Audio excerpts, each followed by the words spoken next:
Christian pulled into the gas station and leapt from his car. He quickened his pace, almost breaking into a small run. After only a few meters, he turned back toward the car. In the dim light, its color seemed a sickly green. A wave of nausea hit him as he looked at it, though the pounding headache slowly faded with every step. He took a deep breath and retrieved his cell phone from the jacket pocket, only to find still no signal. Lifting it high and waving it from side to side, not even a single bar appeared. Frustrated, he shoved the phone back into his pocket. He glanced around. The small gas station consisted of just 2 pumps and a shuttered little kiosk, a feeble sign of civilization. The trees encircling the station cast dark shadows in the yellow light, their shapes twisted into menacing forms resembling sharp fangs. Next to the building stood an old phone booth, rusted and worn, yet it still filled Christian with a glimmer of hope. He strode toward it, rifling through his pockets for loose change. Picking up the receiver, he deposited a few coins and listened intently, but nothing happened. The sensation of isolation intensified and panic began to swell. Then suddenly 3 clicks were followed by a buzzing tone. As he began dialing, the clock confirmed it was well past midnight. Almost immediately, a voice answered, calm, unnervingly so. Yes, who is it? It's me, Christian managed to say, his voice betraying his fear. He felt an irresistible urge to glance back at the car. This isn't your number. No, I'm calling from the phone booth. I have no signal out here. Is something wrong? The old, soothing voice on the other end took on an almost patronizing tone. I don't really know. Something just feels off. Where are you? A gas station a few kilometers south of the highway. Something's not right, the voice continued. I didn't like the guy who gave you the car. There's something in the trunk, I can feel it. I don't know what it is, but it reeks of decay. Silence followed for a moment until the voice spoke again, almost casually. When did you ever care about what you have in the car? What's the strangest thing you've ever delivered for me? Without hesitation, Christian answered, a heart. There was a brief pause. You've also delivered several kilos of heroin, didn't you know? Not when I delivered that, Christian replied. Isn't it best this way? Randy paused shortly before continuing. Sometimes ignorance is bliss. The man who gave you the car is reliable. I know his looks might unsettle you, but I trust him just as much as I trust you, understand? Yeah, I get it, Christian murmured. There's a reason we get paid well for these jobs. It's no coincidence you must drive through the dark and avoid the main road. The client had very specific instructions. Our job is to do exactly as we're told without asking questions. Christian immediately regretted having called Randy. He felt foolish and unnecessarily anxious. I understand, he said after a pause. I know this is a strange assignment, and to be honest, it makes me a bit uncomfortable. That's why I asked you to do it. I'm the best man for the job. Thank you, Randy replied, his tone flat and unconvincing. It's time to move on. All you need to do is deliver the car to the client. Then he'll handle the package and you can go home and sleep, knowing you've earned a year's salary in one night. Before Christian could protest further, Randy added, Just promise me one thing, don't open the trunk, okay? Yeah, of course, Christian replied, feeling both apologetic and deeply unsettled. After the call ended, Christian stared at the car and swallowed hard. All his self-confidence seemed to vanish, but he couldn't afford to disappoint Randy. The assignment had to be completed. Christian's nausea grew as he approached the car. There was no foul odor, yet he felt like he was about to vomit. Slumping into the driver's seat, he turned the key. In that same moment, his headache returned. Clenching his teeth, he drove on. The road was flanked by dense forest, and soon the gas station's light was a distant memory. Focused on the road, the starry sky, and the drone of the engine, his thoughts drifted back to the trunk. A surge of adrenaline, fueled by caffeine and a touch of speed, kept him alert, until suddenly his eyelids began to grow heavy. Blinking slower, he fought to keep them open, but when the tires hit a rough patch of road, he snapped awake. Christian fixated on the lines of the road, illuminated by the headlights that guided him through the dark. Ahead loomed a steep hill. The road dipped suddenly, and he wondered if the car could handle the incline. As the lines on the road twisted like a snake, he was forced to slow down to avoid veering off. The car slid to the right. In a desperate attempt to regain control, he jerked the wheel hard. A piercing scream tore from the car as it jerked violently. Then, in the same heartbeat, he heard a thudding sound, a knock from the trunk. His heart pounded in his chest. Without thinking, Christian bolted from the car, terror and a morbid curiosity driving him. If only he could see what lay in the trunk, the mystery might be solved, and he could return to the safety of the driver's seat. Unable to control himself any longer, he circled the car and slowly opened the trunk. A hideous stench hit him, a sickly sweet rotting odor of decaying flesh left in the sun. His stomach churned. He nearly retched as he peeled away the layers of damp, sticky, soiled blankets.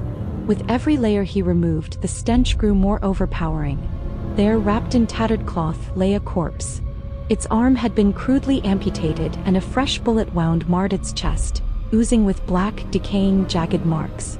A deep gash marred its head, encircled by a leather collar embedded with several metal alloys connected to a small metallic box. The box emitted a faint green light that blinked rhythmically. Christian stood transfixed, unable to decide whether to feel anger or terror.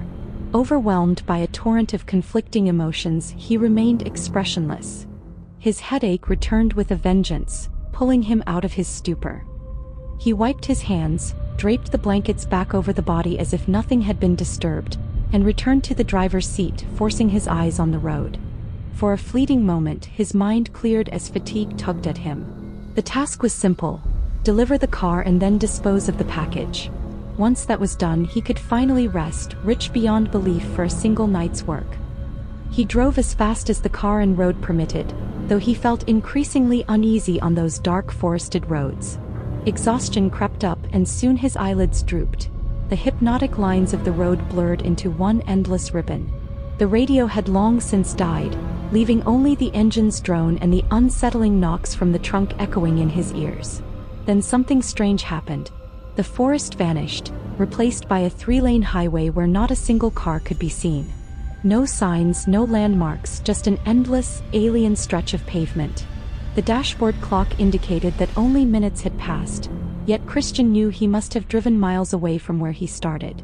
Desperation surged. He fumbled for his phone again, but still there was no signal. All he could think was that he must find an exit, reach another gas station and discover where he was. He needed to return to the meeting point and deliver the car as quickly as possible. Relief came in the form of a distant orange sign with bold black letters reading "Road Work." It wasn't what he had hoped for, but it was a change, a break in the endless, empty road. The left lane was closed off by traffic cones, forcing him to change lanes. Christian strained his eyes, searching for any light or sound of construction, but neither appeared. The cones continued into the dark, winding and ultimately blocking the road entirely. He slowed, adhering to the traffic rules, but soon realized that stopping or abandoning the car wasn't an option, not with that thing in the trunk. As he drove closer to his destination, his only desire was to finish this nightmare and move on. With a deep, resigned breath, he pressed down on the accelerator, scattering the cones. Christian had always prided himself on keeping a low profile, ever since he had driven without a license at 13. His whole career had been about avoiding attention from the police, yet now he craved the sound of sirens in the dark. He couldn't explain the reckless driving, nor the mysterious presence in the trunk, but he no longer cared. If he could just hear Randy's voice again, everything might be all right. The road markings faded before a cityscape, a sprawling, dark sea of asphalt. Christian felt empty. The shock and horror had overwhelmed him, and tears streamed silently down his cheeks. Without the guidance of the road, he felt as if he were drifting over an endless void. Suddenly, he jerked the wheel, swerved violently to the right and slammed on the brakes. The car shuddered to a halt. Christian stepped out, his heart still pounding as he forced himself away from the vehicle to think clearly. Choosing a direction, he began to walk. The sky was overcast and starless, with no landmarks in sight. Glancing back, he saw the fading light of the headlights. His head ached unbearably, but he quickened his pace, determined to escape the horrors of that car. After what felt like endless kilometers, worry gnawed at him. What would Randy say? Would he ever be hired for another job? The thought seemed trivial now, overshadowed by the horror he'd witnessed. Yet Christian couldn't shake the anxiety. He realized with a sinking heart that this might be the last transport job he'd ever take. Randy would likely never employ him again. After all, transporting a corpse was hardly a standard request. Still, he was the type to reinvent himself. Jobs would come again, and he'd always be behind the wheel, even if it meant leaving everything behind. A faint light appeared in the distance, a fragile beacon breaking the eternal darkness. Christian began to run toward it. As he drew closer, a tingling sensation crawled up his neck, and his headache returned with even greater intensity. He knew what he was looking at but refused to accept it. The sound of a car engine revving, his phone ringing from the driver's seat, and the relentless knocks from the trunk that sent shivers down his spine. Christian dreaded the moment he would ever see that car again. He yearned to turn around and plunge into the darkness, yet he feared ending up right back where he started. It couldn't be. He had been driving for miles then. Without warning, the phone rang again. Defying his fear, he turned back to the car, climbed in, turned off the engine, and answered the call. Randy's low voice crackled through. Hello, Christian. Yeah, it's me, he replied. Something's wrong. I think I've done something stupid. The package. It's not what we expected. I can't open the trunk. I think it might still be alive. Christian's heart thundered. There was nothing left to do. With a mix of terror and resigned determination, he bolted from the car and circled around to the trunk once more. His hands trembled as he unlocked it. The stench had changed. It was no longer overwhelmingly rotten, yet it was even more repulsive. The blankets were now shifted aside, revealing the creature inside in gruesome detail. It was no longer the corpse he'd first seen. A long, spindly arm had emerged, twisting and contorting as if forming muscles anew. The bullet wound was nearly healed, its scar hidden beneath a grotesque transformation. The creature's eyes fixed on Christian, its grin now filled with rows of gleaming white, razor-sharp teeth reminiscent of a shark's. Before Christian could comprehend what was happening, he staggered and fell to the ground. Clumsily, he scrambled away from the car as his mind reeled with 100 confused thoughts. The vehicle still sat parked by the roadside as the horrifying figure began to crawl out of the trunk. Christian's legs trembled, but he forced himself upright. The creature now stalked him, mirroring his every move with its spindly limbs. In the distance, the car seemed like his only escape, yet the monstrous figure blocked the way. Leaning forward menacingly, its fanged grin widened. In a moment of manic terror, Christian laughed, a hollow, despairing sound, and raised his arms in a feeble attempt at defense. The creature advanced, its cold, unyielding fingers gripping tighter, and in that horrifying instant the line between fear and madness blurred. Christian knew that nothing would ever be the same again. That's it for tonight's tale. But don't worry, there's always more where that came from. Be sure to stay tuned for even more nerve-thrilling horror stories every single week.